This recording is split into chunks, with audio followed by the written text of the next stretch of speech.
Welcome to Rabia Hassan Official and a quick update on Iran-America deal. اور یہ deal اس وقت جو ہے وہ بہت قریب ہے کہ یہ کلوز ہو جائے اور سب یہی چاہتے ہیں کہ خوش اسلوبی سے یہ معاملہ جو ہے وہ اپنے حتمی مراحل یا اپنے اختتام کو پہنچے. بہرحال بہت سارے جو بین الاقوامی امور کے ماہر ہیں جو انٹرنیشنل ریلیشنز کے اوپر گہری نظر رکھتے ہیں ان کا یہ کہنا ہے کہ اس معاہدے کی سسٹینیبلٹی کو لے کے بہت سارے سوالات موجود ہیں. جو ایک لیٹسٹ ہمارے سامنے سینیریو ابھر کے آیا ہے وہ یہ کہ ڈونلڈ ٹرمپ اس وقت بظاہر بہت غصہ ہیں اسرائیل کے اوپر، اور جو بیروت کے اوپر حملہ کیا گیا ہے وہ ڈونلڈ ٹرمپ کو بالکل بھی پسند نہیں آیا. اب اگر تو یہ پارٹ آف اسٹریٹجی ہے، یہ اگریمنٹ بھی پارٹ آف اسٹریٹجی ہے، یہ غصہ بھی پارٹ آف اسٹریٹجی ہے، تو یہ ایک اور ڈسیپٹیو پلے ہے جو کہ یقیناً اس کی جو ریپرکشنز ہوں گے وہ ابھی تک جو ہو چکے ہیں معاملات اس سے شدید ہوں گے. ایک اور اس میں پہلو ہے جو دیکھنے والا ہے کہ امریکہ نے ابھی تک ایران کا ٹرسٹ ون کرنے کے لیے کوئی ایسا سٹیپ نہیں لیا ہے. اس وقت لیبنان کو لے کے جتنا ایک ڈیڈ لاک کریٹ ہوا ہے، اسرائیل اگر لیبنان کے اوپر امریکہ کے کنٹرول میں نہیں ہے اور یہ بات وہ کھل کے کہہ رہا ہے، تو پھر اس ایگریمنٹ کے ہونے کے بعد کیا گارنٹی ہے کہ وہ تمام چیزیں خاص طور پہ امن کو لے کر، کیونکہ آپ دیکھیں اگر کہ غازہ سے یہ معاملہ سٹارٹ ہوا، اگر غازہ کی سچویشن کو ہم دیکھیں وہاں پہ ہم نے کسی قسم کی کوئی بہتری نہیں دیکھی، لیکن بہرحال اس ٹیبل سے بہت کچھ یہ جنگ لے کے اٹھ رہی ہے. ہم نے دیکھا کہ بورڈ آف پیس غازہ کے اس معاملے کے ساتھ، یا یہ کہہ سکتے ہیں کہ غازہ کے ملبے میں وہ بھی دب گیا. اگر اولڈ ورلڈ آرڈر کی بات کریں تو وہ بھی ہمیں غازہ کے ملبے میں دبا ہوا دکھائی دیتا ہے اس وقت. اور ہمیں یہ بھی نظر آتا ہے کہ جو غازہ کی قربانی ہے وہ ضائع نہیں گئی، لیکن جو ایران میں سب کچھ ہو چکا ہے اور جو ایک میجر ٹرسٹ ڈیفیسٹ اور سپوائلر کا رول اسرائیل کا موجود ہے، اور اس کی یہ سٹیٹمنٹس، اس کا یہ جارحانہ انداز جو کہ امریکہ اور ایران کی اس ڈیل پر بھی ناخوشی کا اظہار کر رہا ہے، کیا یہ اس معاہدے کو آگے چلنے دے گا یا اس کے اندر ہم بہت سارے ڈرامیٹک ٹرنز اینڈ ٹوسٹ ابھی بھی ایکسپیکٹ کریں. لیٹسٹ سچویشن کے اوپر اگر ہم بات کریں تو ڈونلڈ ٹرمپ کا یہ کہنا ہے کہ جو بیروت پر اسرائیل کا حملہ ہے یہ بالکل بھی ان کو پسند نہیں آیا، اور انہوں نے کہا ہے کہ اس بارے میں اسرائیل کو آگاہ کر دیا گیا ہے. ایکزیوس کی خبر کے بارے میں ہم پچھلے ویلاگ میں بات کر چکے ہیں کہ وہ آلریڈی ہمارے سامنے ہے کہ کس طرح سے ڈونلڈ ٹرمپ کا اور نیتن یاہو کا جو ایک لینگویج تھی ڈونلڈ ٹرمپ کی جو رپورٹ ہوئی انٹرنیشنل میڈیا پر، وہ یہ ظاہر کرتی ہے کہ وہ جو ایک سنک تھا یا ایک بہت زیادہ ایک پیج پر ہونا تھا، وہ ہم نے پیج بری طرح سے پھٹتے ہوئے دیکھا ہے، لیکن پریکٹیکلی ہمیں اس کو ابھی دیکھنا ہے. اس کے علاوہ ڈونلڈ ٹرمپ اگین وہ اپنے نارسسزم سے یا جو ایک ٹرمپین obsession ہے اس سے وہ باہر نہیں آ سکتے، اور یہ وہ ابھی بھی کہہ رہے ہیں اپنی تعریفیں وہ جس طرح سے ہر وقت کرتے رہتے ہیں، وہ ابھی بھی یہی کہہ رہے ہیں کہ کسی اور امریکی صدر نے وہ نہیں کیا جو میں نے کر دیا ہے. اس کے علاوہ انہوں نے اسرائیل کو بھی ایک طرح سے بڑے بھائی کی طرح ڈانٹا ہے، اور انہوں نے کہا ہے کہ یہ بالکل مجھے پسند نہیں آیا تمہارا ایکٹ، بیروت پر حملہ نہیں کرنا چاہیے تھا، اور رہائشی عمارتوں پہ جب آپ حملے کرتے ہیں کسی ایک شخص کے پیچھے تو ضروری نہیں کہ سب کا تعلق حزب اللہ سے ہو، تو یہ اچھی بات نہیں ہے. سو انہوں نے ایک بڑے بھائی کی طرح نیتن یاہو کو اور اسرائیل کو ڈانٹا ہے.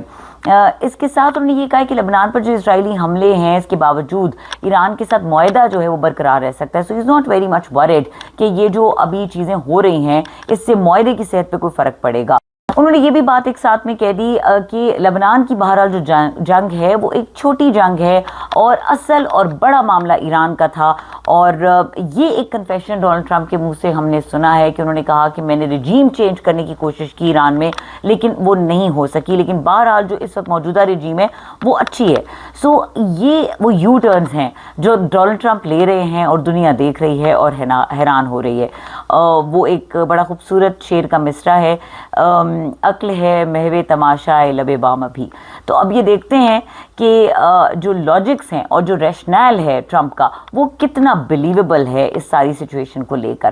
انہوں نے یہ بھی کہا ہے کہ حزب اللہ ایک ایسا کانٹا ہے جو بار بار سر اٹھاتا ہے، اس کو ریموو نہیں کیا گیا، تو یہ ایک کنٹینیوس سپوائلر کے طور پر ان کے لیے رول پلے کرتا رہے گا. اور انہوں نے یہ کہا کہ نیتن یاہو کو مزید ذمہ داری دکھانا ہوگی لیبنان کے معاملے پر، اور ساتھ میں انہوں نے اگین جس طرح سے اس پورے اس حملے کو کنڈیم کیا ہے.